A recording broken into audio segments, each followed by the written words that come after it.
अस्सलाम वालेकुम। कैसे हैं भाई, सब ठीक है? अच्छा भाई, तो अल्हम्दुलिल्लाह जावा स्क्रिप्ट हमारी जो है वो कंप्लीट हो गई है। बेसिक जावा स्क्रिप्ट, ठीक है। जो बुक हमने फॉलो की थी, smarter way to learn JavaScript, वो हमारी कंप्लीट हो गई है और उम्मीद है सबको अच्छी जावा स्क्रिप्ट समझ में आई होगी, ठीक है। और जितना टाइम का गैप आया बीच में, तो उसको कवर करने के लिए आपको अब मेहनत जो है ना डबल करनी पड़ेगी, ठीक है। टास्क करें ज़्यादा से ज़्यादा जावा स्क्रिप्ट के, ठीक है। जो चीज़ याद नहीं आ रही है, एक दफ़ा बुक खोल के उसको दोबारा देख लें। फिर भी मसला है तो वीडियो देख लें जाके, रिकॉर्डेड है हमारी सारी, ठीक है। या कोई भी शॉर्ट वीडियो यूट्यूब पर आपको मिल जाए उस टॉपिक के बारे में, वो जाके आप देख लें, ताकि आपका वो स्पेसिफिक टॉपिक जो है ना वो क्लियर हो जाए, ठीक है। ये बहुत ज़रूरी है आगे बढ़ने के लिए ना। तो आज हमारा टारगेट था कि हम जो है ना एडवांस जावा स्क्रिप्ट शुरू करेंगे, ठीक है, जिसके लिए हमें 3-4 क्लासेस चाहिए और उसमें जो है ना वही कंप्लीट हो जाएगी। उसके बाद फिर हम जो है इंशाल्लाह रिएक्ट वगैरह जो है स्टार्ट कर देंगे, ठीक है। तो जावा स्क्रिप्ट तो हमने पढ़ लिया। अब एडवांस जावा स्क्रिप्ट का क्या सीन आ गया भाई, कि सीन ये है कि कोई भी चीज़ होती है ना, पहले भी बताया कि उसके वर्जन्स आते रहते हैं ना। कोई एप्लीकेशन है, कोई सॉफ्टवेयर है, कोई प्रोग्रामिंग लैंग्वेज है, ठीक है। और या फिर जैसे हमारी अपनी लैंग्वेज है ना उर्दू, इसके भी वर्जन्स आते हैं। नए नए वर्ड्स इजाद किए ना पाकिस्तानियों ने उर्दू में, ठीक है। तो खैर ये तो एक अलग बात है, लेकिन जो भी सॉफ्टवेयर और प्रोग्रामिंग लैंग्वेज वाली चीज़ है ना, तो इसके वर्जन्स आते रहते हैं। तो वर्जन क्यों आता है, क्या वजह होती है? अब जैसे कि हमारी अपनी लैंग्वेज उर्दू, इसमें मतलब कोई भी ऐसी मुश्किल पेश नहीं आ रही ना हमें कि भाई जो मतलब एक चीज़ है उसका नाम हमसे लिया ना जाए या उसके बारे में किसी को बताया ना जाए। कोई भी मसला नहीं आ रहा, सब चीज़ें बिल्कुल परफेक्ट चल रही हैं।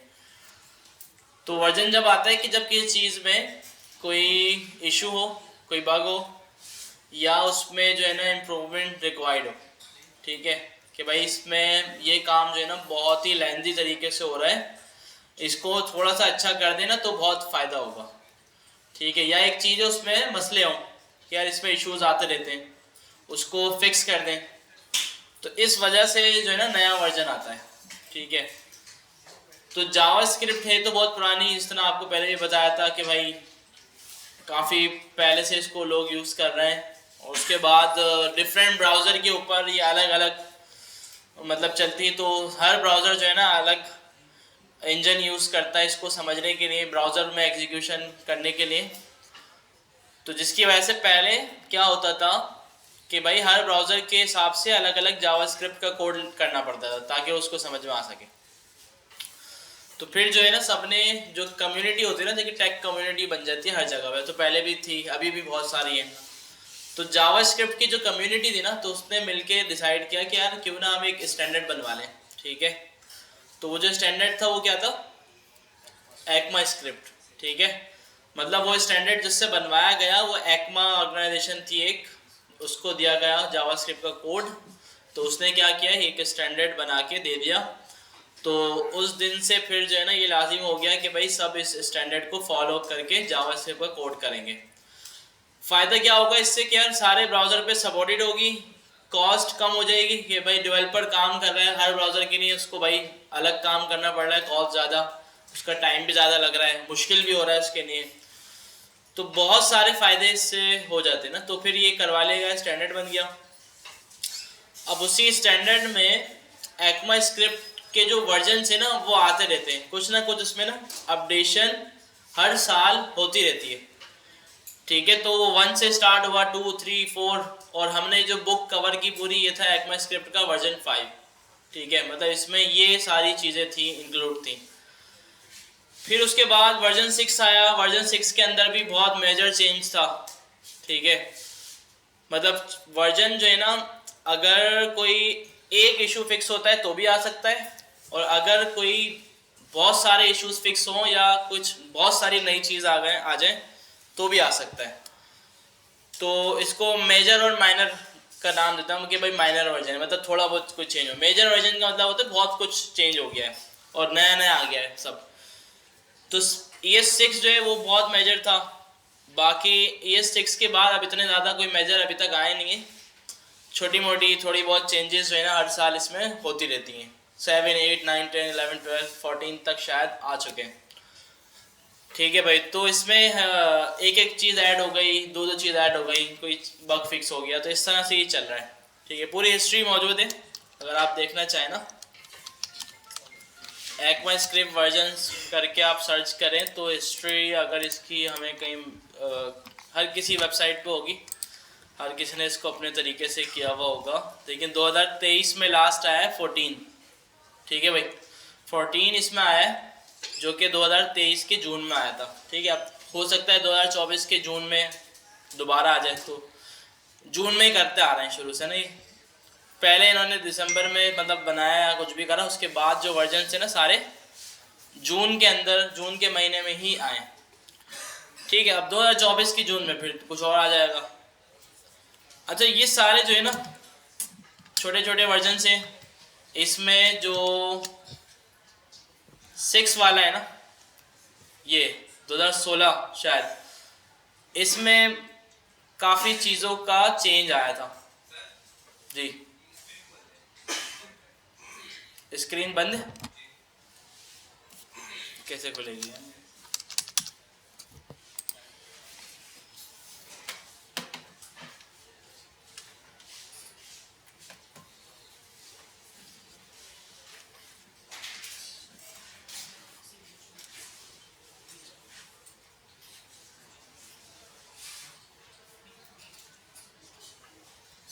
रश लगा होगा, और जाके यार एक बंदा बोल के आ जाए वहाँ पे ना, रिसेप्शन पे बोल दो कि पीछे ट्रेन खोल। तो भाई बल्कि ये 6 वाला 2015 में था। ठीक है ना,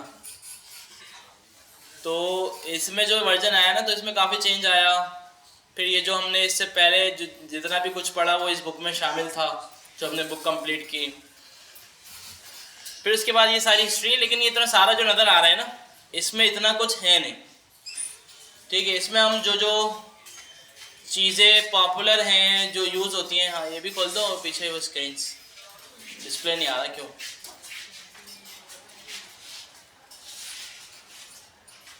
ठीक है, तो भाई जो पॉपुलर चीज़ें जो ज़्यादा यूज़ हो रही हैं वो हम पढ़ लेंगे, और इसके साथ साथ फिर जब हम काम करेंगे जावास्क्रिप्ट को यूज़ करके। चल गया? अच्छा, और ऑफ थी। तो भाई जब हम काम करेंगे, मार्केट में जाएंगे, तो आहिस्ता आहिस्ता ये सारी चीज़ें जो है ना हमें समझ में आ जाएंगी। मतलब ऐसा नहीं होता कि एक एक चीज़ को पढ़ना डेवलपर के लिए ज़रूरी हो। ठीक है, फ़ायदे वाली, वो टाइम टू टाइम जो है ना समझ में आ जाता है कि भाई एक चीज़ हम करते आए, अब आगे जो है ना कोई ऐसा मेथड आ गया जिसके थ्रू वो चीज़ हो रही है, तो इसमें कोई नुकसान वाली बात नहीं है, बल्कि उस मेथड को अडॉप्ट कर लें कि भाई उसको समझें और उसको इस्तेमाल करना शुरू कर दें। तो इस तरह होता है। ठीक है, तो मेजर जो है ना ये 6 था, और ये और भी जितनी भी चीज़ें हैं, तो जितनी हमसे हो सके हम करते हैं 4 क्लासेस में। ठीक है, और 4 क्लासेस के बाद तो फिर जो है ना हम रिएक्ट जेएस पे जाएंगे। सेट है? हाँ, फायरबेस वगैरह वाली चीज़ है ना, ये भी थोड़ी देखनी है, तो ये रिएक्ट के साथ ही देख लेंगे।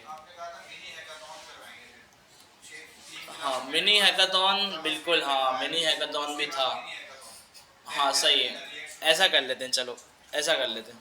ठीक है, तो फायरबेस पढ़ लेते हैं, और फिर फायरबेस के बाद आपका जावास्क्रिप्ट, और फायरबेस के साथ जो है ना हैकाथॉन करवा लेते हैं।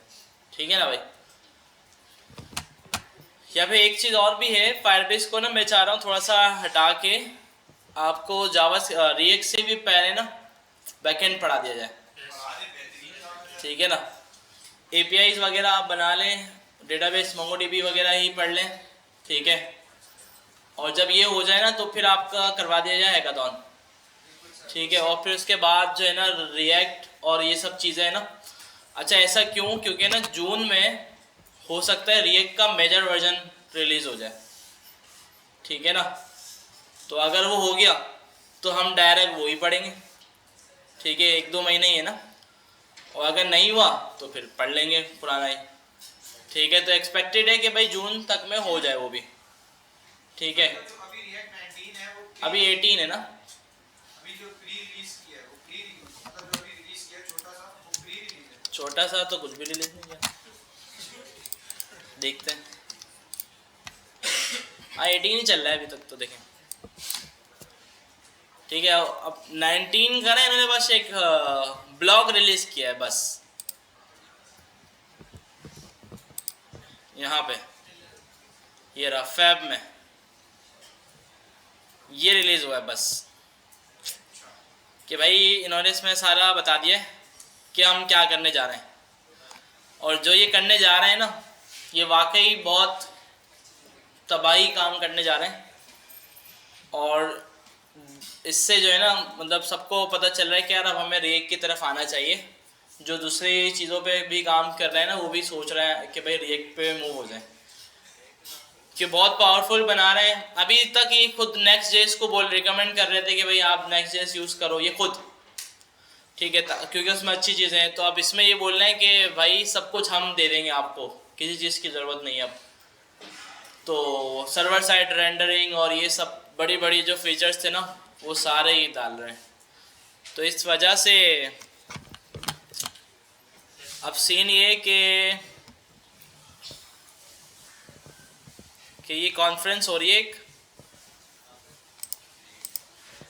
ठीक है, लेकिन अभी इन्होंने बोला नहीं है ऐसा, लेकिन मुझे लग रहा है और काफ़ी लोगों को लग रहा है, बल्कि अभी हो रही है मई में, कि हो सकता है कि इस कॉन्फ्रेंस के बाद या इस कॉन्फ्रेंस में ये वर्जन रिलीज कर दें। ठीक है, और कुछ लोग दिसंबर का भी बोल रहे हैं कि हो सकता है दिसंबर में आ जाए। ठीक है, लेकिन ये एक बहुत बड़ी कॉन्फ्रेंस है जो कि नेविडा में हो रही है। जाना है तो आप चले जाइएगा, सही है इंशाल्लाह।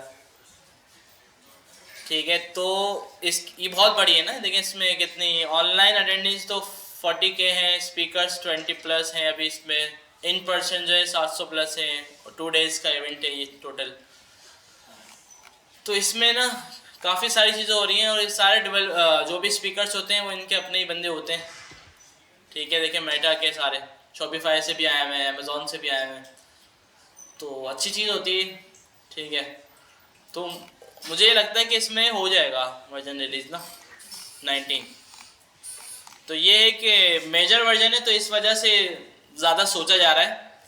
माइनर होता तो नहीं सोचा जाता ना, मेजर, क्योंकि ना काफ़ी सारी चीज़ें जो है ना डेप्रिकेट कर देता है वो पुरानी ना, कि पहले ये थी अब ये नहीं है। तो जो जो वर्जन 18 से फिर जब 19 पे अपने प्रोडक्ट को या वेबसाइट को शिफ्ट करेंगे ना, फिर उनको काफ़ी सारा काम करना पड़ता है। ठीक है, क्योंकि उन्होंने पुरानी बहुत सारी चीज़ें यूज़ की हुई होंगी जो कि अब नहीं है। या तो वो उसी वर्जन पे रहे, या फिर नए वर्जन पे जाना है तो चीज़ों को चेंज करें, ये सीन होती है। सेट है भाई, तो हम इस तरह से कुछ चल लेंगे।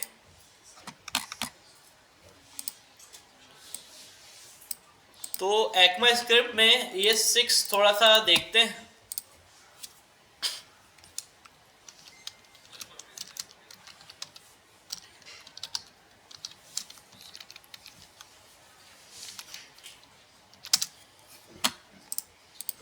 तो काफ़ी सारे लोगों ने डॉग्स बनाए हुए हैं इसके दाले में। ठीक है, इस तरह हम देख सकते हैं कहीं से भी। तो सबसे पहली चीज़ हम इसमें देखेंगे ना, वो है लेट और कॉन्स्ट।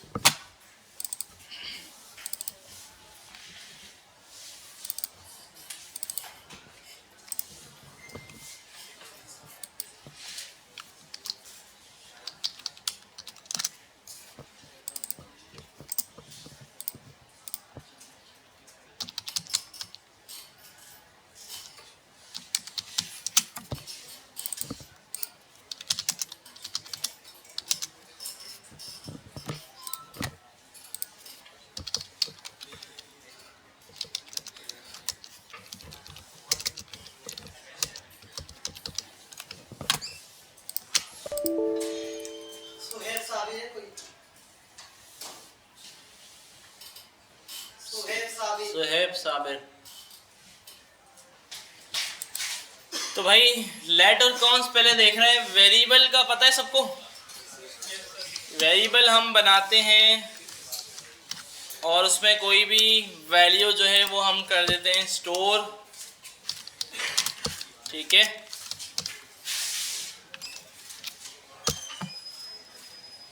तो अब इस वेरिएबल में कौन मुझे बता सकता है कि क्या इश्यूज हैं?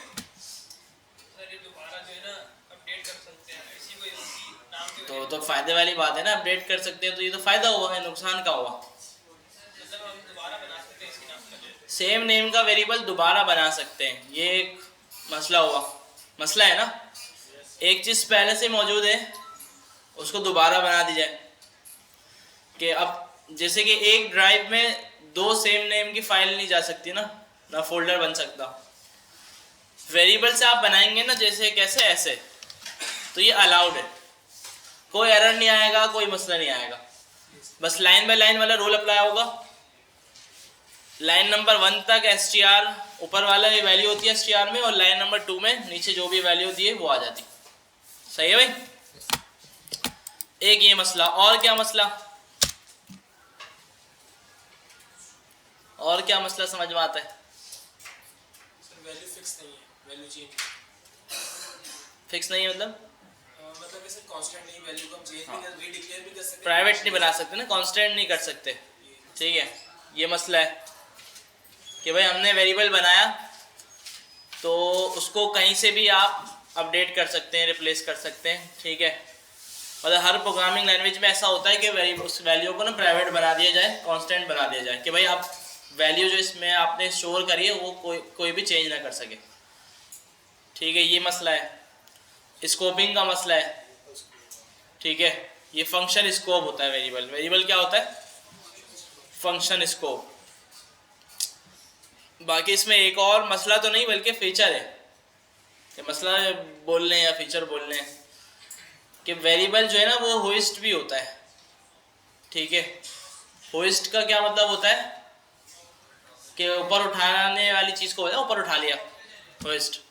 तो वेरिएबल आपने जब नीचे वाली लाइन में बनाया ना, ठीक है, यहाँ पे आपने बनाया लाइन नंबर 6 में, तो जावा स्क्रिप्ट ये वेरिएबल उठाएगी और यहाँ पे ले जाएगी इसको इस तरह से। मतलब हमें नहीं लेके जाएंगे, मैं एग्जांपल दे रहा हूँ, जावा स्क्रिप्ट इसको ऐसे ले जाएगी ऊपर। तो अगर आप यहाँ पे इस जगह पे इसको कंसोल करवाएंगे str को, तो इसका आउटपुट क्या आएगा? हेलो वर्ल्ड नहीं आएगा, इसका आउटपुट आएगा अनडिफाइंड, ठीक है। अनडिफाइंड क्यों आया? क्योंकि जावा स्क्रिप्ट जो है ना इस वेरिएबल को उठाकर ऊपर ले गई है, ठीक है। अच्छा str के अलावा चला मैंने ये a लिख दिया, ट्रिपल a, ठीक है। अनडिफाइंड आएगा इसमें भी, ठीक है भाई। क्यों?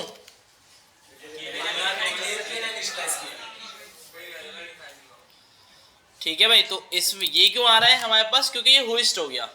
इसको हम, इस टॉपिक को हम बोलते हैं होइस्टिंग, ठीक है ना। सर वेरिएबल की वैल्यू नहीं गई हेलो वर्ल्ड की? नहीं वैल्यू नहीं जाती। वैल्यू जहाँ असाइन है ना, ये असाइन ऑपरेटर होता है ना, इक्वल टू, जहाँ वैल्यू असाइन यहीं पर ही होगी इस लाइन में, लेकिन वो डिक्लेयर ऊपर जाके हो जाएगा। सर इसी वजह से नॉट डिफाइंड नहीं आएगा? इसी वजह से नॉट डिफाइंड नहीं आएगा, अनडिफाइंड आएगा, कि भाई वेरिएबल तो है लेकिन वैल्यू नहीं है। अगर हेलो वर्ल्ड पे ऊपर जाता तो फिर तो वैल्यू आती ना। समझ में आया भाई? क्या ये मसले हैं? तो इन मसलों की वजह से ज़रूरी था कि इस पर कुछ ना कुछ अपडेट आए, चेंज आए। तो अपडेट आई ES6 में। दो तरीके रिलीज हुए वेरिएबल बनाने के लिए, एक लेट और एक कॉन्स्ट, ठीक है। अच्छा अब इन दो क्यों करे भाई? क्योंकि ना हमारा अलग अलग पर्पस हो सकता है वेरिएबल बनाने का ना, कि हो सकता है हमें ये सारे स्कोप, होस्टिंग और ये सारे इश्यूज तो फिक्स करने हो, लेकिन वेरिएबल को जितनी बार चाहे रीअसाइन भी करना हो, ठीक है ना। करना पड़ता है, बहुत सारी जगहों पे करना पड़ता है, ठीक है, तो इन सब चीज़ों के लिए हमें मिला लेट, ठीक है, और सारे इश्यूज भी सॉल्व हो जाएं और वैल्यू कांस्टेंट भी हो जाए, फिक्स्ड भी हो जाए, कोई इसको चेंज ना कर सके प्राइवेट वैल्यू, तो उसके लिए क्या दे दिया, कॉन्स्ट। ठीक है ना, समझ में आया भाई। दो नाम के, अच्छा सेम नेम के दो वेरिएबल आप बनाएं तो बन जाते हैं, ऐसा ही है। यहाँ कंसोल करूँगा तो आएगा मेरे पास, और नीचे करूँगा तो अहमद। ऐसा क्यों? सेम नाम के बन गए और लाइन बाय लाइन कोड चल रहा है, इस वजह से। अच्छा, अगर आप यही लेट से बनाएं तो देखें यहीं पर ही एरर आ गया कि भाई आप जो है ना रीडिक्लेयर कर रहे हैं ब्लॉक स्कोप वेरिएबल को, और यहाँ पे जब चलाएंगे तो यहाँ पे भी एरर आ जाएगा कि भाई str has already been declared. पूछ रहा है कोई कुछ? हाथ क्यों उठाया हुआ भाई पीछे? str has already been declared, तो ये एरर आ गया हमारे पास। ठीक है, वेरिएबल में नहीं आ रहा था, कांस्टेंट में भी आएगा। मतलब जो फीचर्स लेट के पास है ना वो सारे कांस्टेंट के पास भी हैं, सेम बिहेव है दोनों का, पर एक चीज़ का फ़र्क है कि कौन सा है ना वो प्राइवेट वैल्यू है, कांस्टेंट बना देता है वैल्यू को कि भाई वो अब चेंजेबल नहीं है, कि भाई अब मेरे पास लेट है, इसको मैं जो है ना अपडेट भी करवा सकता हूँ। ठीक है, रीअसाइन, इसको बोलते हैं रीअसाइन, मतलब पहले जो कुछ भी पड़ा हुआ है वो हटाया और नया डाल दिया, नई वैल्यू असाइन कर दी। अच्छा, पहले पड़ा हुआ है स्ट्रिंग, बाद में मैंने नंबर डाल दिया, ऐसा भी हो सकता है ना, या नहीं हो सकता?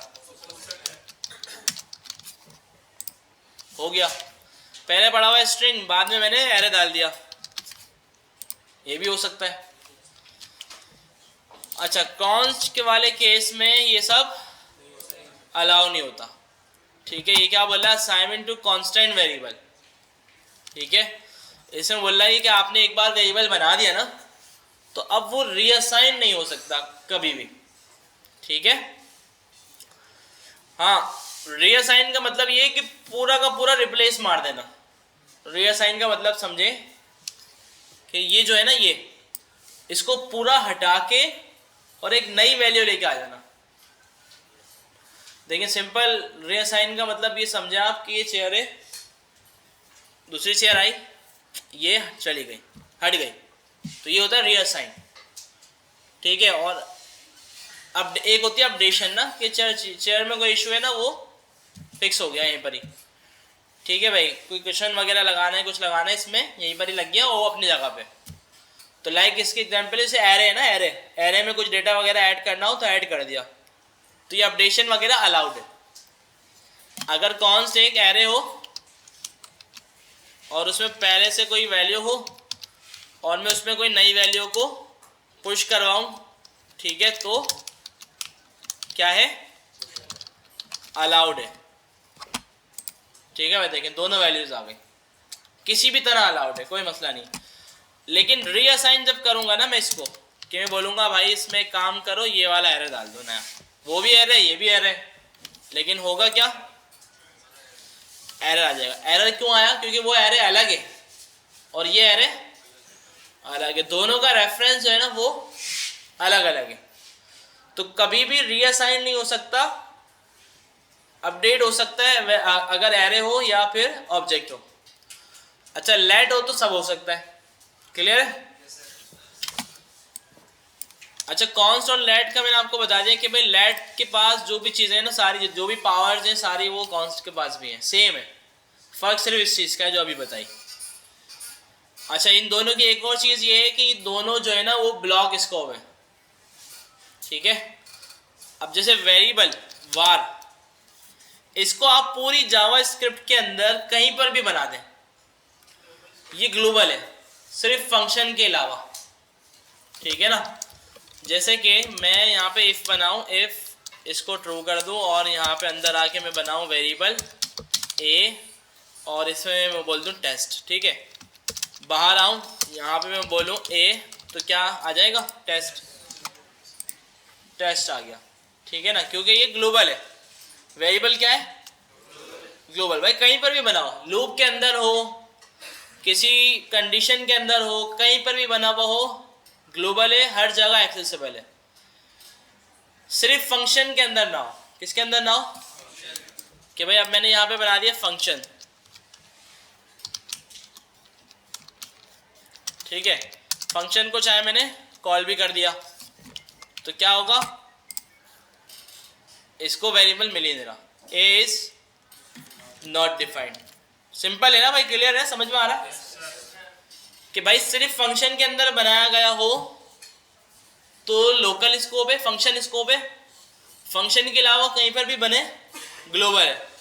ग्लोबल है मतलब कहीं पर भी मिल जाएगा आपको, कहीं पर भी उसको गेट कर ले, कहीं पर भी वो बनाओ, ग्लोबल है वो, ठीक है। अच्छा, लेट जो है ना, लेट और कॉन्स्ट, ये दोनों ब्लॉक स्कोप है। कौन से स्कोप है? Block scope. ब्लॉक क्या होता है कि जहाँ ये कर्ली ब्रैकेट आ जाए, ये ब्लॉक होता है ना। अब ये ब्लॉक इफ में भी होता है, ये ब्लॉक फॉर लूप में भी होता है, ये ब्लॉक फंक्शन में भी होता है, ठीक है। जहाँ जहाँ ये ब्लॉक आएगा तो लेट और कॉन्स्ट का स्कोप सिर्फ वहीं तक होगा। अब फॉर एग्जाम्पल अगर हम चेक करने के लिए ट्रू लिखें, इफ की कंडीशन लगाएं और यहाँ पे अंदर हम बना लें लेट,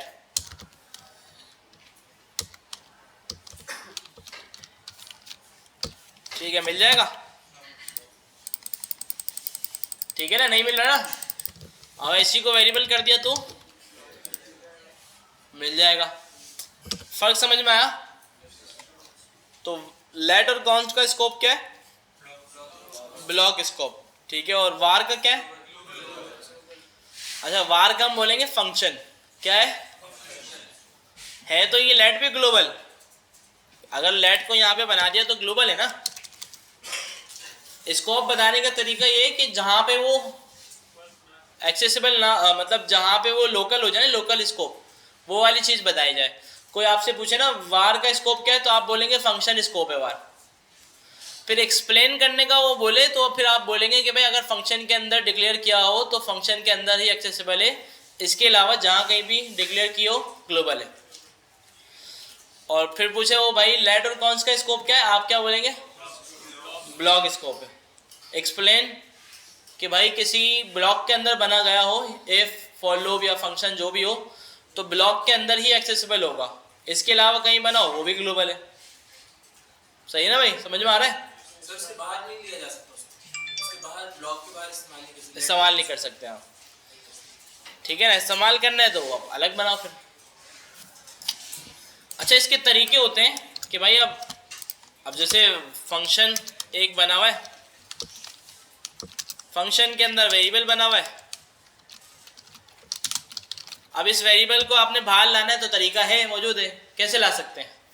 रिटर्न करवा दें, तरीके मौजूद है ना, लेकिन डायरेक्ट एक्सेस नहीं कर सकते। तो इस तरह लेट और कॉन्स्ट के भी तरीके होंगे कि भाई अगर वो किसी ब्लॉक के अंदर है, ऊपर एक कोई ग्लोबल वेरिएबल बनाओ, उसमें भेज दो उसको, वहाँ से फिर नीचे ले लो। बात समझ में आ रही है ना? मतलब तरीके मौजूद हैं कि जिससे उसको हम गेट कर सकते हैं, लेकिन वो डायरेक्टली एक्सेसिबल नहीं होता।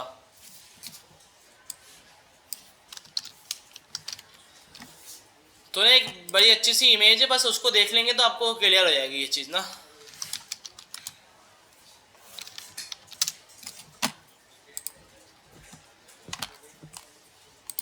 ये वाली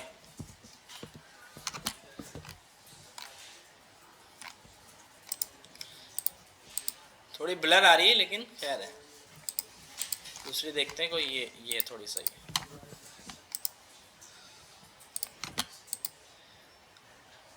ये भी ऐसी, चलो खैर है। तो ऊपर लिखा हुआ है स्टोर इन ग्लोबल स्कोप, ठीक है।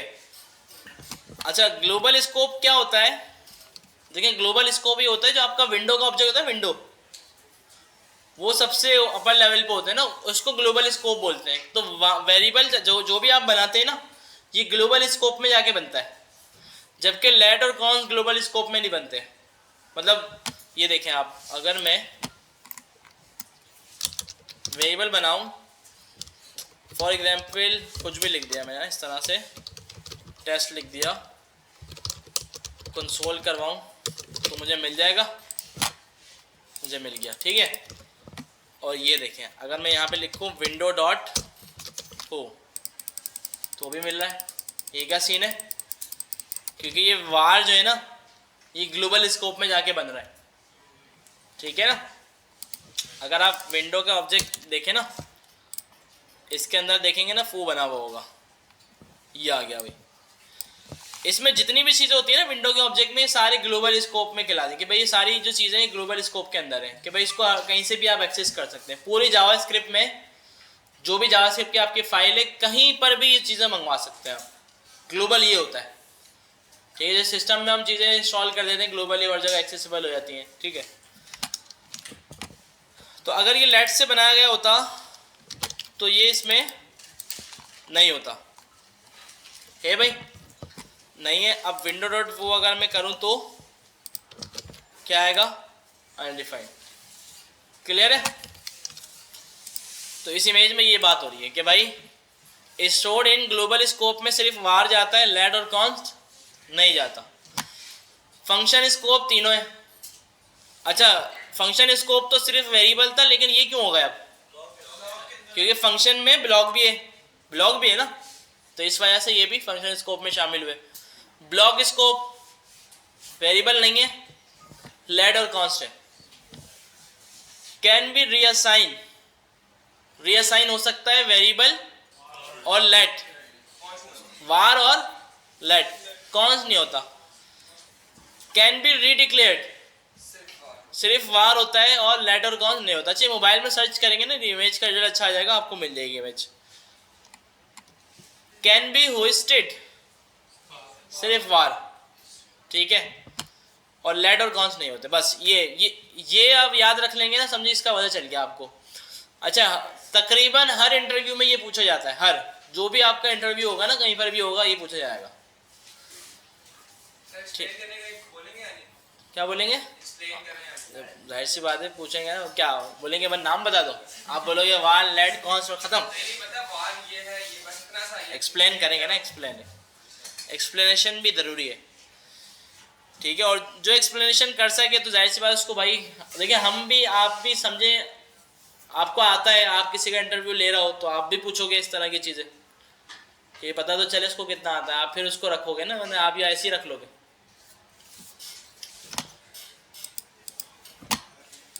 सेट पे क्लियर।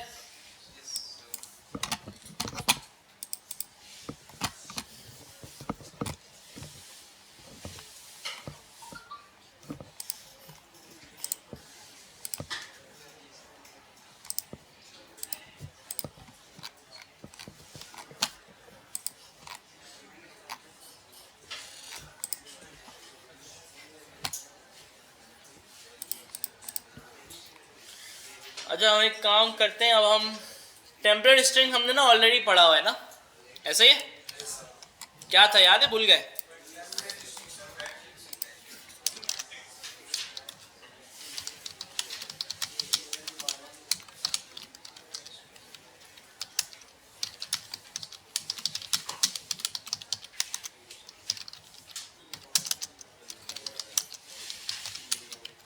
ठीक है भाई, ये बैकटिक साइन और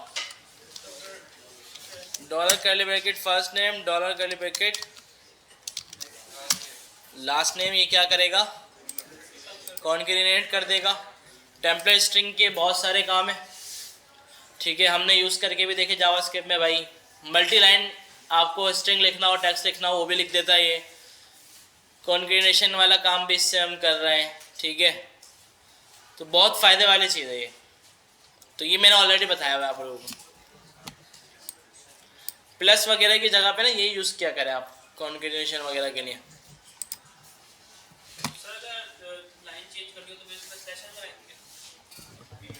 यहाँ पे स्लैश एन लगाएंगे, लेकिन अगर 2 लाइन का आपने लिखना हो ना, अब जैसे कि ये, तो अगर आप यहाँ पे लाइन स्पेस देंगे ना तो एरर आ जाएगा, और इसी को आप अगर टेम्पलेट स्ट्रिंग के साथ लिखेंगे तो एरर नहीं आएगा, और जब आप इसको चलाएंगे तो लाइन ब्रेक हुई भी होगी, ठीक है ना।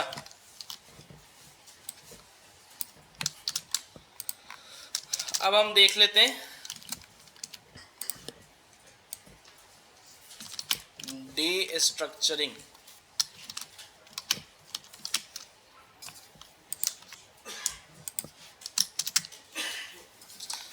इसका क्या सीन है कि भाई हमारे पास एक ऑब्जेक्ट है स्टूडेंट का और उसमें स्टूडेंट की डिटेल है, काफ़ी सारी जो भी चीज़ें हैं, रोल नंबर है वगैरह है और ईमेल वगैरह है।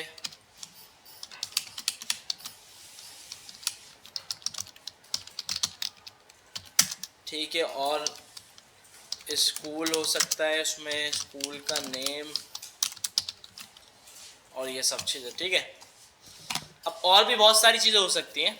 एक ऑब्जेक्ट है, उसमें बहुत बड़ा ऑब्जेक्ट है, उसमें बहुत सारी चीज़ें। तो अब हमें इस ऑब्जेक्ट का डेटा सारा कहीं पे प्रिंट करवाना है, डॉम पे या कंसोल पे, कहीं भी। ठीक है, तो हमें क्या करना पड़ेगा, console.log student.name, console.log student.email। तो इस तरह ये स्टूडेंट जो है ना, ये बार बार लिखना पड़ रहा है हमें। अगर 50 प्रॉपर्टी है ऑब्जेक्ट के अंदर तो 50 बार स्टूडेंट डॉट लिखना पड़ेगा। ठीक है, तो इससे कोड ज़्यादा हो रहा है ना, टाइम भी लग रहा है, जाहिर सी बात है। तो डीस्ट्रक्चरिंग जो है ना, हमें एक फ़ायदा क्या दे रही है कि भाई हम इस तरह कर्ली ब्रैकेट्स लगाएं वेरिएबल के आगे और उसमें वो ऑब्जेक्ट असाइन कर दें। ठीक है, इस वेरिएबल में क्या असाइन कर दिया, और नेम की जगह पे क्या रख दिया, कर्ली ब्रैकेट। अब जो भी प्रॉपर्टी आपको इसमें से चाहिए वो आप इन कर्ली ब्रैकेट्स के अंदर इस तरह लिखेंगे, कॉमा सेपरेटेड करके, name comma email comma roll. तो इससे फ़ायदा ये होगा, आपको नीचे बार बार स्टूडेंट लिखना नहीं पड़ेगा और आपको ये वैल्यूज़ मिल जाएंगी। सेट है भाई, समझ में आया? तो ये कहलाती है डी स्ट्रक्चरिंग। ठीक है, फ़ायदे वाली चीज़ है। देखिए, तकरीबन एडवांस जावास्क्रिप्ट में ऐसी चीज़ है कि अगर ना करेंगे तो नुकसान नहीं है, लेकिन करेंगे तो फ़ायदा है। तो इस वजह से हमें यूज़ करनी चाहिए इस तरह की चीज़ें ना।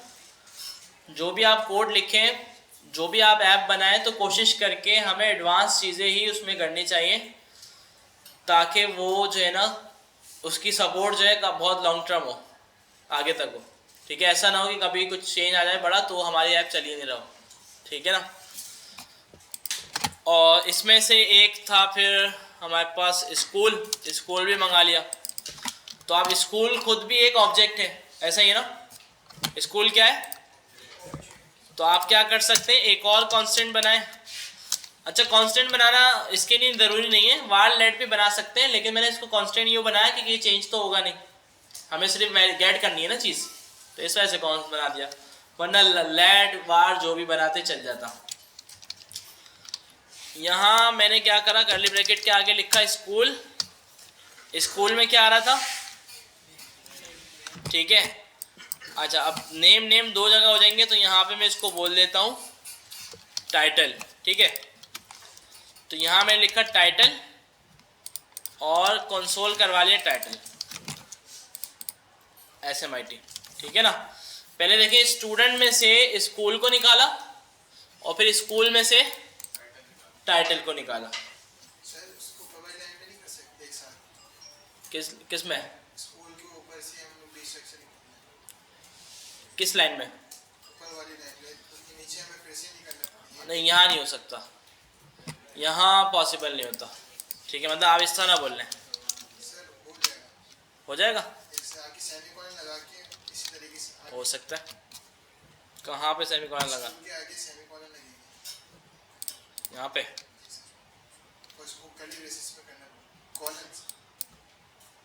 कॉलन डबल ये जी, और उसके आगे कर्ली ब्रेसेस लगेंगे और उसके आगे टाइटल, उसके अंदर टाइटल आते हैं। अच्छा, इस तरह से बोल रहा हूँ ना। हाँ, सही है, ये वाला सिंटेक्स है। तो ये भी कर सकते हैं आप, टाइटल दो जगह हो गया। ठीक है, तो एक इसका ये भी फीचर है, सही है ना, कि भाई आप एक ही लाइन में रहते हुए आप जो है ना स्कूल के आगे इस तरह से कॉलन कर्ली ब्रैकेट टाइटल लिखेंगे तो फिर भी वो डिस्ट्रक्चरिंग हो जाएगी और आपको जो भी आउटपुट में मिल जाएगा। ठीक है भाई, क्लियर है भाई, ये चीज समझ में आई?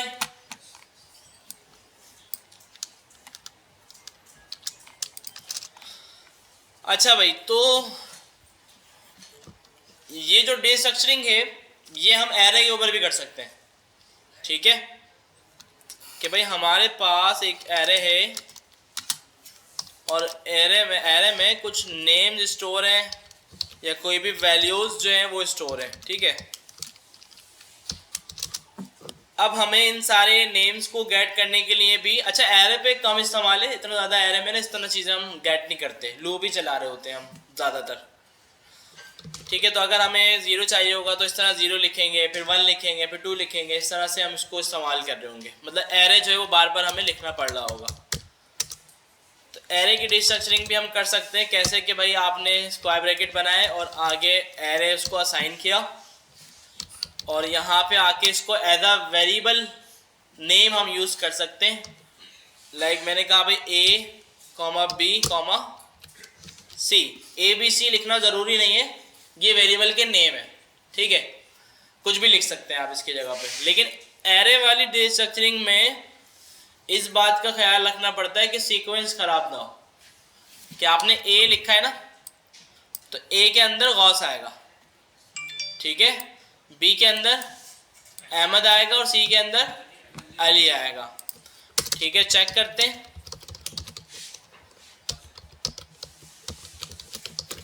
ABC लिखा और गौस अहमद अली आ गया। ठीक है, अच्छा अब अगर मैं चेंज कर दूं, B पहले ले आऊं, A पहले ले आऊं, तो अब क्या होगा? चेंज हो जाएगा, चेंज हो गया। ठीक है भाई, तो सीक्वेंस देखा जा रहा है। अब B के अंदर क्या है? गौस आया, क्योंकि गौस जो है वो एरे में पहले था। ठीक है, अच्छा एरे वाली जो है ना इतनी ज़्यादा इस्तेमाल नहीं होती, कम होती है। ऑब्जेक्ट बहुत काम आता है, हर जगह पर हम ऑब्जेक्ट की डिस्ट्रक्चरिंग करवा रहे होते हैं, क्योंकि हमारे पास जो भी डेटा आ रहा होता है वो एरे ऑफ ऑब्जेक्ट की फॉर्म में होता है। ठीक है, हम उसमें से ऑब्जेक्ट एरे में से निकालने के लिए लूप चलाते हैं उसके ऊपर, और जब ऑब्जेक्ट हमारे पास आ जाता है उसमें हम डिस्ट्रक्चरिंग करवा लेते हैं कि भाई बार बार ऑब्जेक्ट का नेम हमें देना ना पड़े। क्लियर है?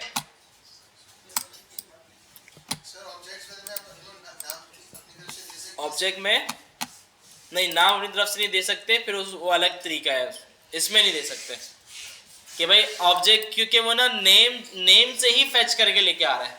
ऑब्जेक्ट के अंदर जो की का नेम है ना उसी से गेट करके ला रहा है, तो इस वजह से नाम हम उसको अलग नहीं दे सकते। चेंज, हाँ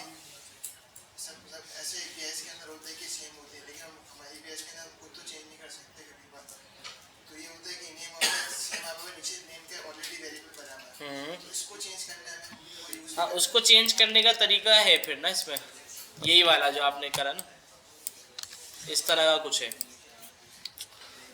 कि भाई अगर हम इसको जो है वो स्टूडेंट नेम से मंगवा लें,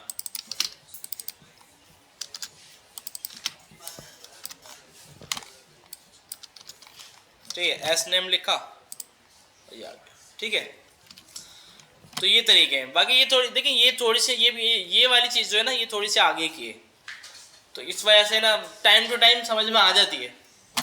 तो ये है कि पहले बेसिक चीज़ समझें कि भाई ऐसे काम हो रहा है, पहले समझें आप ये वाली चीज़ और फिर ये वाली चीज़ आगे आगे समझ लें। ठीक है, ये वाली समझ में नहीं आएगी ना तो फिर उसको समझना थोड़ा और मुश्किल हो जाएगा, मसला ये होता है। ठीक है, तो समझ में आया भाई डिस्ट्रक्चरिंग? क्लियर है?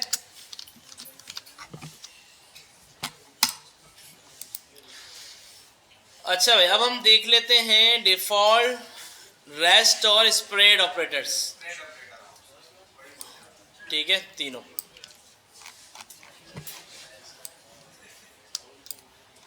इसी को यहाँ से हम करते हैं कॉपी। तो पहले हम देखते हैं डिफ़ॉल्ट। ठीक है, पहले देखते हैं डिफ़ॉल्ट। फंक्शन है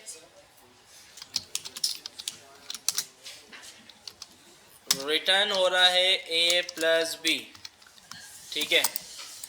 यहाँ पे हमने लिखा a कॉमा बी, तो क्या होगा, कंसोल डॉट लॉग फू a और सॉरी 5 और 5 क्या होगा, यहाँ आ जाएगा 10, ठीक है ना भाई। बिल्ड फर्ज अगर मैं एक आर्गुमेंट देना भूल गया, ठीक है, बी मैंने नहीं दिया, तो क्या रिजल्ट बनेगा, नॉट अ नंबर, ठीक है भाई। नॉट अ नंबर क्यों बना, 5 प्लस अनडिफाइंड, 5 प्लस अनडिफाइंड तो कोई नंबर नहीं है, तो इस वजह से उसने क्या आउटपुट दे दिया, नॉट अ नंबर। तो फंक्शन में एक फीचर ये है कि भाई आप पैरामीटर की कोई डिफ़ॉल्ट वैल्यू सेट कर सकते हो। जैसे मैंने b में डिफ़ॉल्ट सेट कर दिया 2, कैसे भाई, b इक्वल टू 2। इसका फ़ायदा ये होगा कि अगर b को कोई वैल्यू रिसीव नहीं होगी, कोई पैरामीटर रिसीव नहीं होगा, तो b में 2 असाइन हो जाएगा, ठीक है। तो अब क्या आएगा आउटपुट 7, और अगर पैरामीटर आ गया तो पैरामीटर असाइन हो जाएगा और डिफ़ॉल्ट वैल्यू ख़त्म हो जाएगी। फ़ायदे वाली चीज़ है ना भाई, कि भाई अगर पैरामीटर देना भूल गया कोई, उसने फंक्शन कॉल किया, पैरामीटर नहीं दिया, तो फंक्शन आपका क्रैश हो सकता है। जिस तरह की लॉजिक आपने लगाई हो वो एरर जनरेट कर सकती है।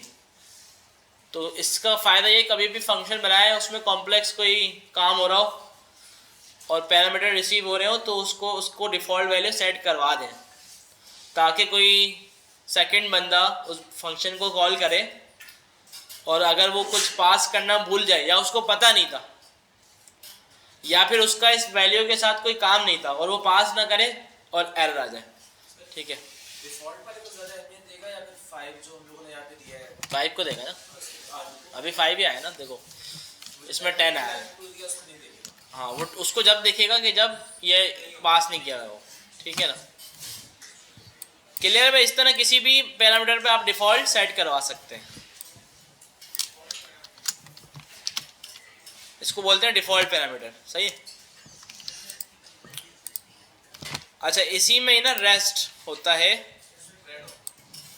स्प्रेड देखते हैं, पहले रेस्ट देखें। फंक्शन ABC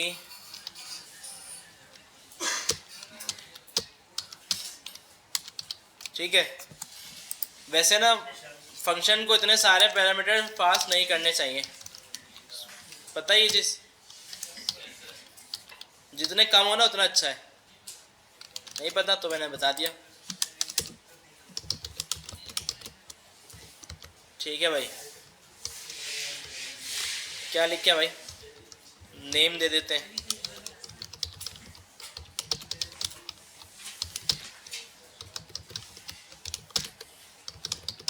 सही भाई, सबके नाम लिख दिए। एक और आएगा, पूरे आ गए ना, 5 हो गए, क्या हो गया, ठीक है भाई।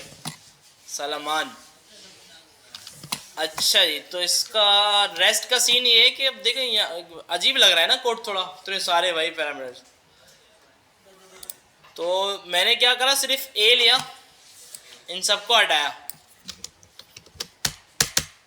ठीक है, और मैंने आगे कॉमा लगा के लिखा ट्रिपल डॉट और रेस्ट। रेस्ट की जगह कुछ और लिख सकते हैं आप, रेस्ट स्टैंडर्ड, रेस्ट का मतलब सब ना, बाकी जितने बचे हैं। तो रेस्ट हमने लिया ना, तो जितने भी और पैरामीटर थे ना, उन सबको एक एरे में डालेगा और लाके दे देगा, सेट है।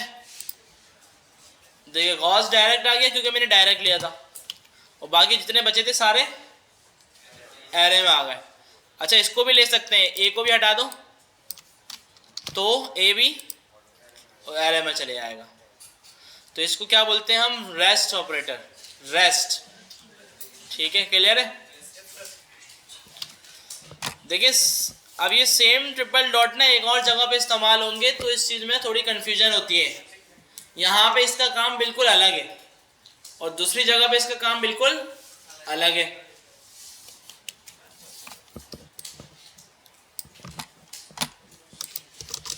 क्या है भाई, रेस्ट ऑपरेटर, ठीक है।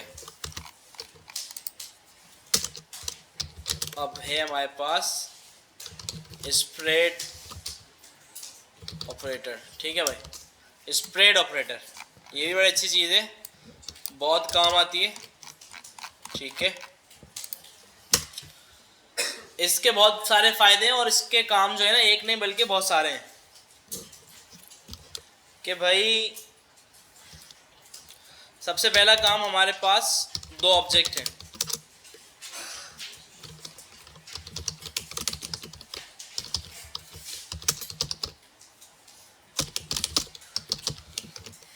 सही है भाई, एक ही ऑब्जेक्ट हो गया और ये एक ऑब्जेक्ट वन हो गया, एक ऑब्जेक्ट हो गया और एक ऑब्जेक्ट वन हो गया।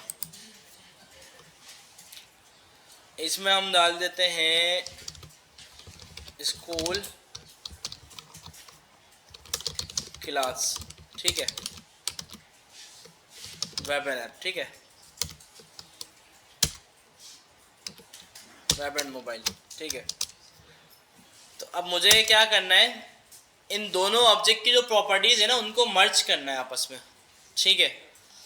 तो इसका तरीका क्या था, हमारे पास हम लूप चलाते हैं एक ऑब्जेक्ट के ऊपर, ठीक है, फॉर वाला ना, फॉर इन वाला चल जाता, फॉर इन का लूप चलता, फॉर इन लूप जो है ना इसकी की भी बताता और वैल्यू भी बताता ना, और एक में से सारी की वैल्यू निकाल के दूसरे में हम डाल देते, क्लियर है। अब कैसे भाई, ऐसे देखें बता भी देते हैं ना, हम चलाते हैं ऑब्जेक्ट वन पे, की इन ऑब्जेक्ट वन। अब की में क्या आएगा, की में क्या आएगा, क्या क्या आएगा, मतलब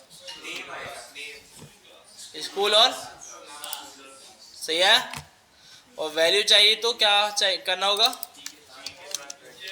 ऑब्जेक्ट वन स्क्वायर ब्रैकेट की वैल्यूज आ गई। अब इन दोनों को ऊपर वाले ऑब्जेक्ट में डालना हो तो क्या किया जाए, ऑब्जेक्ट की इक्वल टू ऑब्जेक्ट वन की, समझ में आया, क्या किया, रिपीट किया, कोड लिखा हुआ है, बोलना ये समझ में आ रहा है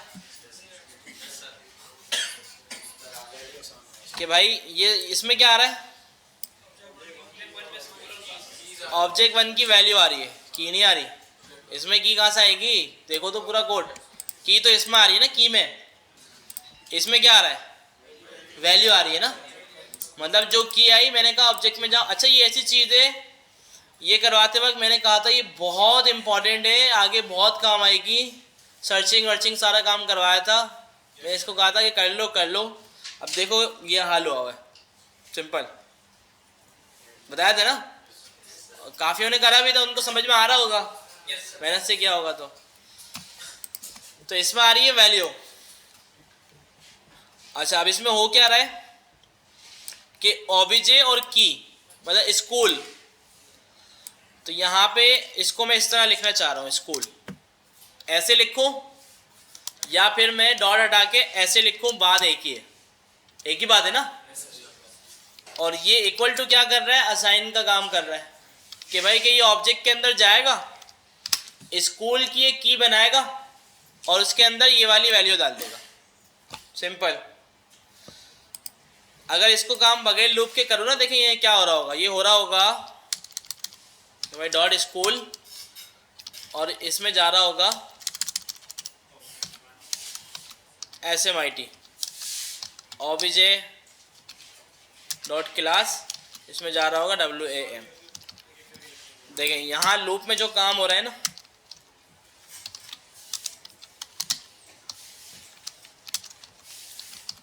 लूप में जो काम हो रहा है वो ये हो रहा है, समझ में आया कि भाई की जब लूप चल रहा है, की में क्या आ रहा है, स्कूल और क्लास। तो मैंने क्या किया, यहाँ पे स्क्वायर ब्रैकेट का एक तरीका होता है कि भाई अगर आप कोई डायनामिक प्रॉपर्टी दे रहे हो ना ऑब्जेक्ट को, तो आप इस तरह दे सकते हो। और इसमें आ रही थी वैल्यू, तो वैल्यू मैंने असाइन कर दी, इसको हटाया और ऊपर वाले को हमने करा ऑब्जेक्ट को कंसोल, तो दोनों मर्ज हो गए। ठीक है ना, दो अलग अलग ऑब्जेक्ट थे, obj1 हमने क्या करा, दोनों को आपस में मर्ज कर दिया। अब सारी वैल्यूज जो है ना, सारी प्रॉपर्टीज एक ही में आ गई। लूप के अलावा इसमें जो एक तरीका हमारे पास आया वो है स्प्रेड ऑपरेटर। क्या आया?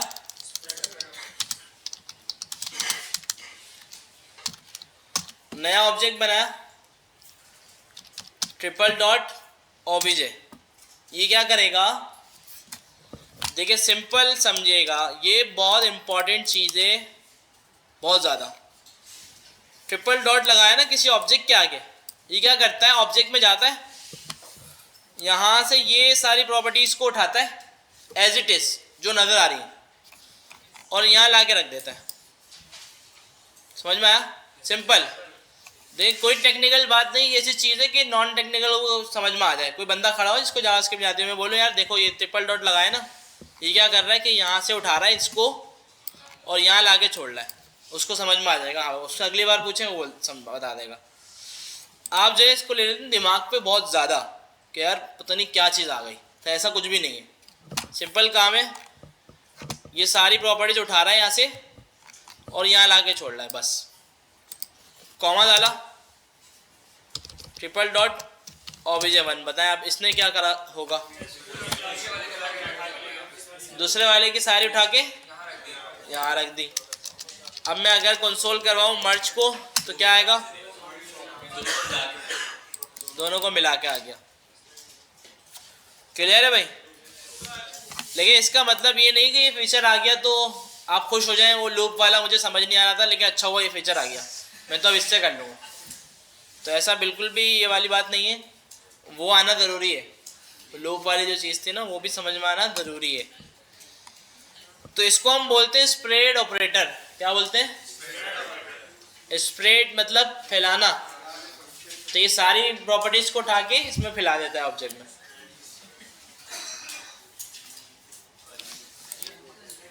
अच्छा, अगर मैं यहाँ आऊँ और कॉमा डाल के एक नई प्रॉपर्टी बनाऊँ स्कूल और इसमें कर दूँ सैलानी, तो क्या होगा?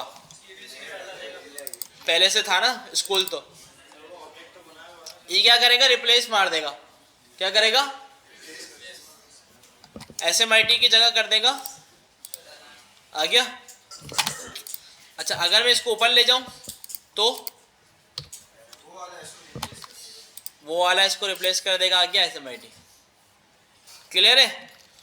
अच्छा, ये छोटी सी चीज़ है, इससे बड़ी बड़ी लॉजिक्स बन जाती हैं आगे ना, बहुत बड़ी बड़ी लॉजिक्स बन जाती है, बहुत आसान कर देता है काम को। ये हो गया स्प्रेड ऑपरेटर। अब आपको याद होगा एक चीज़ मैंने आपको शायद करवाई थी, वो चीज़ क्या थी कि भाई लेट ऑब्जेक्ट, आ गए तुम?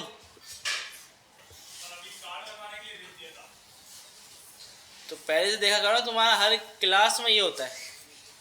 अब तुम आए हो, अब तो हम एंडिंग पे, क्या फ़ायदा हुआ आने का? इससे जो है ना कुछ भी नहीं हो रहा, बस टाइम पास हो रहा है। सब पढ़ा दिया, सब जो पढ़ना था सब पढ़ा दिया। भाई जो भी इश्यूज है ना यार, निपटाया करो, फिक्र करा करो क्लास की ना, कि भाई क्लास है आपकी, टाइम जो है ना वो ज़ाया ना हो बिल्कुल भी। हफ्ते में एक दिन तो है हमारे पास, उसमें भी अगर हम बाहर खड़े हो जाएंगे, उनकी तो वो जॉब है। देखो उनको ऊपर से ऑर्डर है कि भाई अभी तक बच्चों की नहीं है ये मेंटेनेंस फीस, तो वो तो रोकेंगे आपको। उनका तो कुछ भी नहीं जा रहा, वो तो अपना काम कर रहे हैं, वो अपने हक पे, वो गलत कर ही नहीं रहे। चलो वो गलत कर रहे होते, मैं बोलते नहीं यार गलत कर रहे हैं, वो क्लास के बाद दूसरी क्लास भी तो है आपके लिए, फारिग कोई बैठे हुए वो दूसरे लोगों को भी तो देखेंगे ना। तो इस तरह उन्होंने 2-3 दिन से ही शायद वो वॉइस डाली, में पिछले हफ्ते भी शायद डाली थी ग्रुप पे, आज भी मैंने देखी एक वॉइस आई हुई थी। तो बल्कि वॉइस की भी ज़रूरत नहीं है यार, आपको पता है टाइम है, ये चीज़ है, और पहले से उसको निपटा के रखो ताकि जो है ना क्लास में कुछ भी मसला ना आए।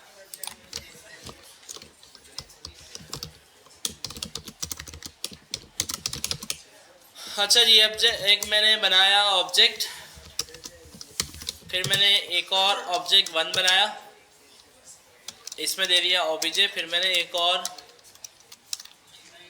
ऑब्जेक्ट 2 बनाया, इसमें दे दिया ओबीजे 1, तीनों को करवाया कंसोल ओबीजे 1 और ओबीजे 2, तीनों में सेम आएगा, तीनों में सेम आ गया, ठीक है। अच्छा, अब अगर मैं अपडेट कर दूं ओबीजे 2 को, तो क्या होगा, क्या होगा भाई, क्या होगा सब में 2 में चेंज आएगा। वेरी गुड, कहाँ से सीख के आया हो बेटा, सब चेंज हो जाएगा।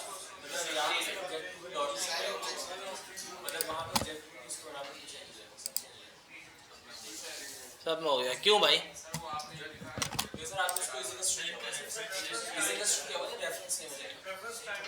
किसने बताया है? मैंने बताया, ये चीज़ मैंने बताई थी आपको पहले, नहीं बताई? बताया तो था, मुझे याद आ रहा है, बताया तो, देखो आप लोग भूल जाते हो यार। क्या बात है दिमाग की यार।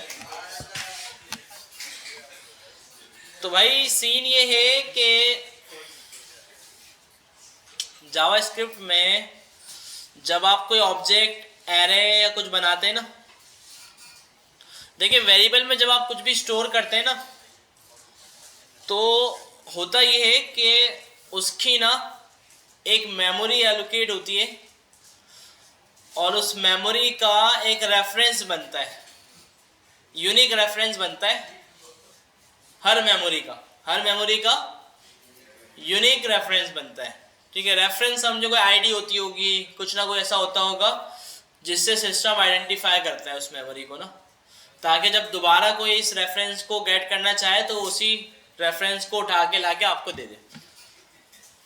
तो इसी तरह का से जब हम बनाते हैं कोई ऑब्जेक्ट या एरे वगैरह, और उसी सेम ऑब्जेक्ट को कहीं और यूज करते हैं, तो होता ये है कि मेमोरी में नया यूनिक रेफरेंस नहीं बनता, बल्कि उसी सेम रेफरेंस को उसके साथ शेयर कर दिया जाता है, ठीक है ना। उसी सेम रेफरेंस को शेयर कर दिया, मतलब जो आईडी इसकी थी ऊपर वाले की, वही आईडी नीचे वाली की हो गई। अच्छा, जब मैंने अपडेट किया ओबीजे 2 को, तो ओबीजे 2 के पास भी सेम रेफरेंस था, सेम आईडी थी। तो जब मैंने यहाँ इसको रिक्वेस्ट की ना कि भाई नेम को जाके अपडेट करो, तो जब ये मेमोरी में गया ढूंढने इस आईडी को, तो पहले जो भी है इसको आईडी मिली हो, उसको उसने क्या करा, उस आईडी को अपडेट कर दिया। अब अपडेट करा तो रेफरेंस जो था ना उसका, वो दोनों तीनों जगह पे शेयर हुआ था। तो वो जो अपडेशन रिक्वेस्ट है ना, वो तीनों पे इफेक्ट करेगी, कि भाई जहाँ जहाँ वो रेफरेंस यूज हो रहा है सब जगह जाके उसको अपडेट कर देगा वो, ठीक है। तो इस वजह से मैंने एक को अपडेट किया, यहाँ पे तीनों अपडेट हो गए, ठीक है, क्लियर है। तो ये बात सिर्फ जो है ना वो रेफरेंस की है, कि भाई सारे एक ही रेफरेंस शेयर कर रहे हैं। अच्छा, अब स्प्रेड ऑपरेटर का यहाँ पे काम ये है कि आप क्या करेंगे, अगर आपने ये काम करना है ना कि सब अपडेट ना हो, आप चाहते हैं सब अपडेट ना हो, तो आपने उस ऑब्जेक्ट की कॉपी बनाना पड़ेगी। क्या बनानी पड़ेगी? कॉपी बनाना पड़ेगी। कॉपी कैसे बनाएंगे? कॉपी आप बनाएंगे स्प्रेड ऑपरेटर के थ्रू। आपने नया रेफरेंस बनाया, जब कर्ली ब्रैकेट बनेंगे ना तो उसका मतलब नया रेफरेंस बन जाएगा। और पुराने वाले ऑब्जेक्ट से सारी प्रॉपर्टीज इसमें कॉपी कर ली, और इसमें भी आपने कर्ली ब्रैकेट्स बनाए और स्प्रेड ऑपरेटर लगा के सारी वैल्यूज और प्रॉपर्टीज कॉपी कर ली। अब आप देखेंगे तो क्या हुआ कि भाई सिर्फ जिसको आपने अपडेट किया था वही हुआ। अब ऐसा क्यों हुआ? क्योंकि अब वाले केस में तीनों का रेफरेंस जो है वो अलग अलग है। क्लियर है? अच्छा, अब इसको ना एक हम बोलते हैं कॉपी बनाना। कॉपी बना रहे हैं ना ऑब्जेक्ट की। ये सवाल भी होते हैं इंटरव्यू में ना कि भाई वो आपको इंटरव्यूअर ऐसे करके दिखा देगा, दोनों ऑब्जेक्ट जो है ना सेम वेरिएबल अलग अलग वेरिएबल में दे देगा, एक को अपडेट करेगा, आपसे पूछेगा क्या होगा। ठीक है, आप उसको बोल दोगे दोनों अपडेट हो जाएंगे, आपका जवाब भी सही हो गया, वो बोलेगा एक्सप्लेन। ठीक है कि भाई ऐसा क्यों हुआ, तो आप बोलोगे भाई ऐसा रेफरेंस की वजह से हुआ। ठीक है, तो अब वो बोलेगा इसका सोल्यूशन, तो आप क्या बोलोगे? कॉपी बनाएंगे ऑब्जेक्ट की स्प्रेड ऑपरेटर के थ्रू। अच्छा, अब कॉपी जो है ना वो दो तरह की होती है। ठीक है, एक होती है शैलो कॉपी और deep copy. Deep copy, shallow copy तो आसान ही है, हमने बना दी, बन गई ना। हमने क्या किया, ऊपर वाला ऑब्जेक्ट लिया, स्प्रेड ऑपरेटर लगाया, शैलो कॉपी बन गई। स्प्रेड ऑपरेटर ना होता तो लूप वगैरह चलाते और फिर बना लेते, मसला नहीं था। जिस तरह मैनुअल हमने करा ना लूप से काम, उस तरह भी बन जाता। डीप कॉपी का सीन ये होता है कि ऑब्जेक्ट के अंदर भी ऑब्जेक्ट्स हो सकते हैं ना। एक ऑब्जेक्ट है और उसके अंदर एक और ऑब्जेक्ट है, फिर उसके अंदर भी एक और ऑब्जेक्ट हो सकता है। तो ऊपर वाले ऑब्जेक्ट का रेफरेंस तो नया बन गया, लेकिन अंदर वाले जो ऑब्जेक्ट होंगे उनका रेफरेंस नया नहीं बना, वो सब शेयर हो रहा है। तो हमें बनानी पड़ेगी डीप कॉपी। तो डीप कॉपी बनाने का ये भी तरीका है कि आप एक एक करके, जिस फॉर एग्जांपल इसके अंदर स्कूल का ऑब्जेक्ट है, तो आप क्या करें, triple dot obj dot school है, नहीं एग्जांपल दे रहा हूँ। तो इस तरह एक एक करके सारे आपको यहाँ करना पड़ेंगे। दूसरा तरीका क्या होता है कि आप इसको क्या करें, Jason dot stringify, Jason dot parts, ये क्या करेगा, डीप कॉपी बना देगा ना ये भी। ठीक है, तो ये इजी तरीका होता है कि भाई ये क्या करेगा, सबके रेफरेंस नए क्रिएट कर देगा। जितने भी ऑब्जेक्ट के अंदर ऑब्जेक्ट है ना, सबके रेफरेंस नए बन जाएंगे, और कोई भी ऑब्जेक्ट अपडेट होगा वो दूसरे पे इफेक्ट नहीं करेगा। नेस्टेड ना, मल्टीपल रेफरेंस है, देखो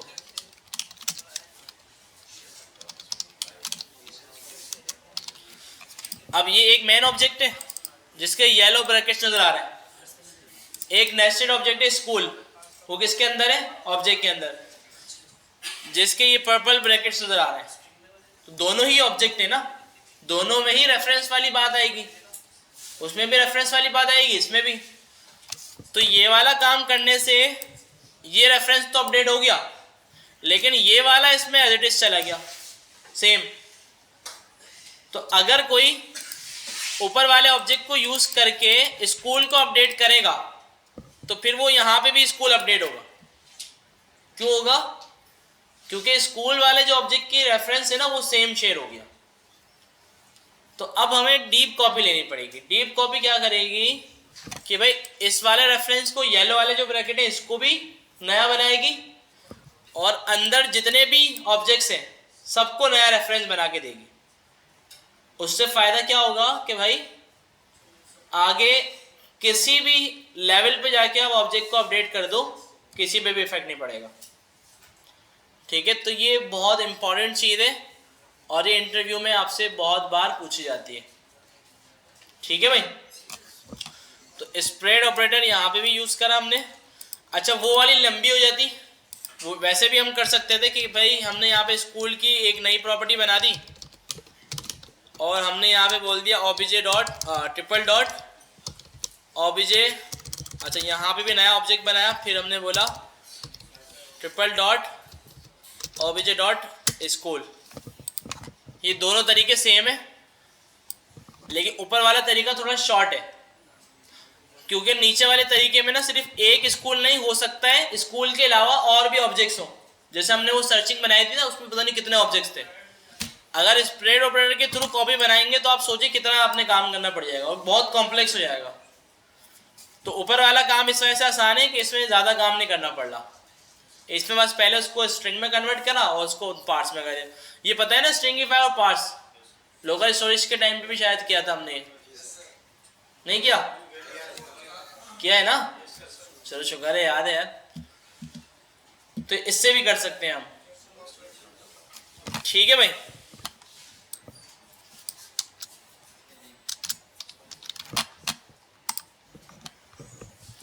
अब हम देख लेते हैं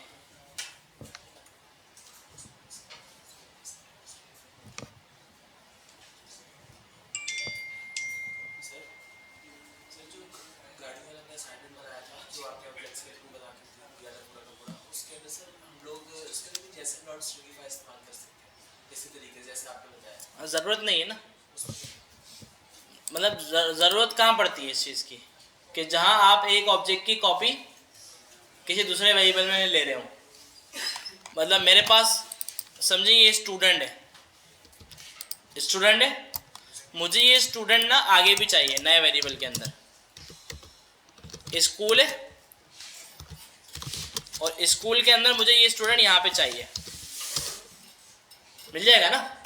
मतलब मुझे ये सारा डेटा यहाँ पे भी चाहिए था। तो अब मैं डायरेक्ट दूंगा ना तो इसमें इश्यूज आ सकते हैं, डायरेक्ट देने में इश्यूज आ सकते हैं। क्या इश्यूज आ सकते हैं कि अगर किसी ने इस वाले को अपडेट करा ना तो वो ओरिजिनल वन भी अपडेट हो जाएगा। बात समझ में आई? किसी ने इस वाले को अपडेट किया तो ओरिजिनल वाला भी अपडेट हो जाएगा। तो इसकी वजह से हमें शैलो कॉपी और डीप कॉपी बनाना पड़ती है। शैलो कॉपी कब बनाएंगे? जब सिंगल ऑब्जेक्ट हो। डीप कॉपी कब बनाएंगे? जब नेस्टेड हो। समझ में आया?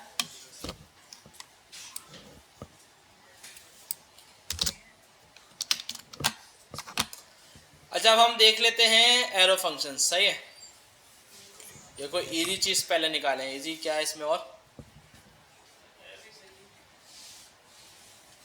हाँ, ये देख लेते हैं, इनहेंस ऑब्जेक्ट लिटरल्स। ठीक है, ये इजी चीज है।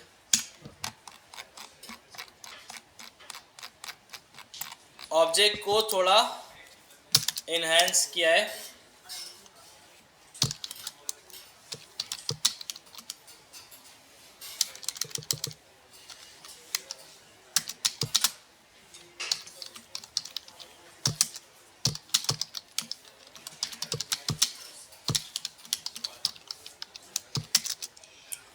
अच्छा भाई, क्या एनहेंस किया है कि भाई अब मुझे ना एक ऑब्जेक्ट बनाना है और उस ऑब्जेक्ट में फर्स्ट नेम लास्ट नेम डालना है जो कि वेरिएबल में पड़े हुए। ठीक है, तो कैसे डालूंगा?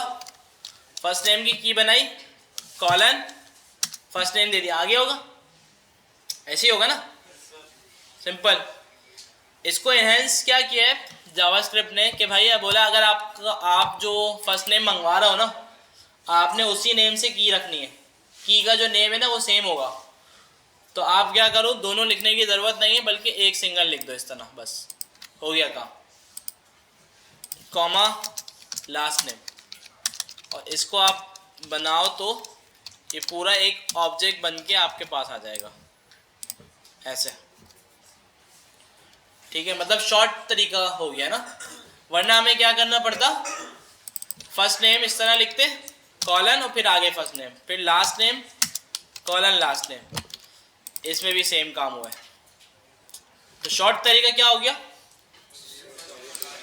कि भाई अगर आप कोई ऐसी वैल्यू गेट कर रहे हैं ऑब्जेक्ट के अंदर जिस वैल्यू के वेरिएबल के नाम से ही आपको की बनानी है, तो आप सिर्फ डायरेक्ट की लिख देंगे इस तरह। ठीक है, ये शॉर्ट तरीका है, टाइम बचेगा ना और अच्छा भी लग रहा है कि ज़्यादा मुश्किल भी नहीं लग रहा, इजी है। तो ये एनहेंस हुआ है। और तो इसमें बस यही है, ये आ गया हैंडलर। फंक्शन का क्या? हाँ, फंक्शन में भी हो जाएगा। फंक्शन का नाम दे दो, फंक्शन का जो नाम होगा उसकी प्रॉपर्टी बनेगी और उस प्रॉपर्टी में वो पूरा मेथड बन जाएगा। सिंपल।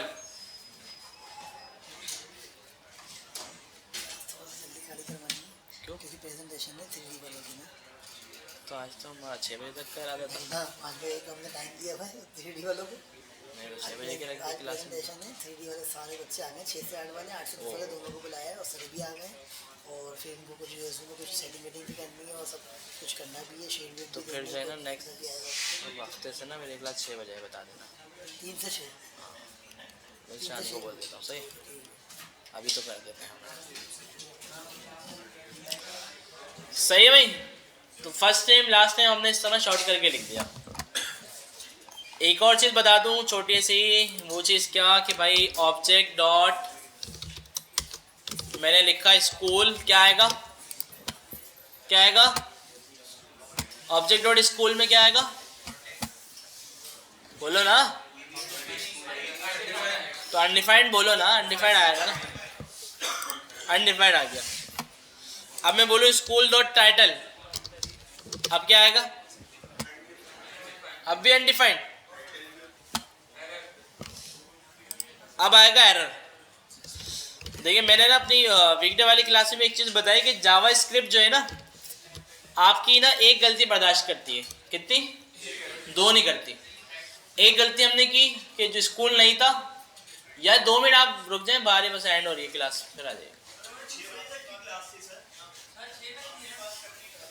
जी। अच्छा सही सही, बैठ जाओ यार। आज किसी इनकी प्रेजेंटेशन है, कुछ मैनेजमेंट ने प्लान कर लिए, तो फिर इंशाल्लाह मैंने इनको बता दिया नेक्स्ट से नहीं होगा ये। मैंने भी इनको नहीं बताया ना, मसला ये हो गया। और आपको क्या नहीं बताया? मैंने उनको नहीं बताया। तो भाई जावास्क्रिप्ट में हमने 2 गलतियां कर दी कि एक स्कूल जो कि था ही नहीं उसको मंगवा लिया और वो अनडिफाइंड था, और एक और गलती क्या की, अनडिफाइंड के अंदर से ही टाइटल मंगवा लिया। 2 गलतियों में आ गया एरर। तो एक फीचर है जावास्क्रिप्ट का जिसको हम बोलते हैं ऑप्शनल चेनिंग। क्या बोलते हैं? ऑप्शनल चेनिंग, जिसके जावास्क्रिप्ट से हम रिक्वेस्ट करते हैं कि प्लीज जावास्क्रिप्ट हमारी 2 गलतियां भी माफ करो। सही है भाई? तो वो कैसे होती है? वो लगाते हैं आप डॉट से पहले क्वेश्चन मार्क। क्या लगाते हैं? तो यहाँ पे जावास्क्रिप्ट ने हमारी दूसरी गलती भी कर दी माफ और अनडिफाइंड आ गया। इसको क्या बोलते हैं? ऑप्शनल चेनिंग। बहुत अच्छा फीचर है। अगर ये नहीं होता ना, हमें कंडीशंस लगानी पड़ती इफ की, चेक करना पड़ता कि भाई इसमें डेटा है या नहीं, ये ऑब्जेक्ट है या नहीं। तो ऑप्शनल चेनिंग से ना बहुत फ़ायदा हो रहा है। तो भाई जितनी भी चीज़ें हमने पढ़ी हैं सबकी प्रैक्टिस लाजिम ज़रूरी, ठीक है। और अभी जो चीज़ मैंने की ना फॉर लूप वाली और ये फॉर इन वाली, काफ़ी सारे लोगों की शक्लें ऐसी थी कि क्या हो क्या रहा है। तो वो इसी वजह से कि जावास्क्रिप्ट के टाइम पे सो रहे थे, ठीक है। और अभी 1.5 महीना भी सोते रहे, कुछ नहीं करा है, ठीक है। और काफ़ी सारे लोग देखिए समझ भी रहे हैं, जवाब भी दे रहे हैं, बता भी रहे हैं आगे आगे कि देखें ये भी होता है। तो इसका मतलब ये है कि उन्होंने मेहनत की है और पढ़ा है ना, जज्बा है। तो पूरा हफ्ता लगाए भाई, जो चीज़ वीक हो गई उसको दोबारा से समझें, कोशिश करके पढ़ें, ताकि आगे की चीज़ें ना आपको मुश्किल ना लगे, आगे की चीज़ें आपको आसान लगे। तो इस वजह से अच्छा, हमने लास्ट असाइनमेंट्स क्या किए थे, मुझे कोई बताएगा? वो कंप्लीट है। लोकल स्टोरेज हमने पढ़ ली है, वीडियो आज रिकॉर्ड किए ना, आज डाल देंगे, उसकी नहीं थी खैर।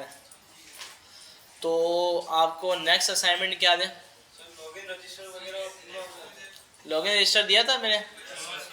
नहीं दिया था ना। तो आप एक काम करें कि पेज बनाएं खुद से, अच्छा, एक साइन अप का और एक लॉगिन का। नहीं सर, लॉगिन का हो गया ना, वो कोई से ऐप में हो गया था ना वो, तो हो गया सर। ये भी है। कैलकुलेटर भी कर लिया है, कैलकुलेटर कर लिया ना। तो क्या करें, आप क्या दे दें? सर वो छोटा सा वो था, और वो जो पोस्ट ऐप जो थी वो भी दे दी थी ना मैंने, पोस्ट ऐप भी दे दी थी।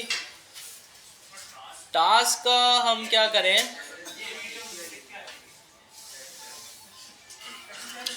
चले टास्क जो है ना मैं क्लासरूम में और फिर व्हाट्सएप ग्रुप पे एक्सप्लेनेशन देता हूँ आपको, ठीक है। मिलते हैं नेक्स्ट क्लास में। अल्लाह हाफिज़।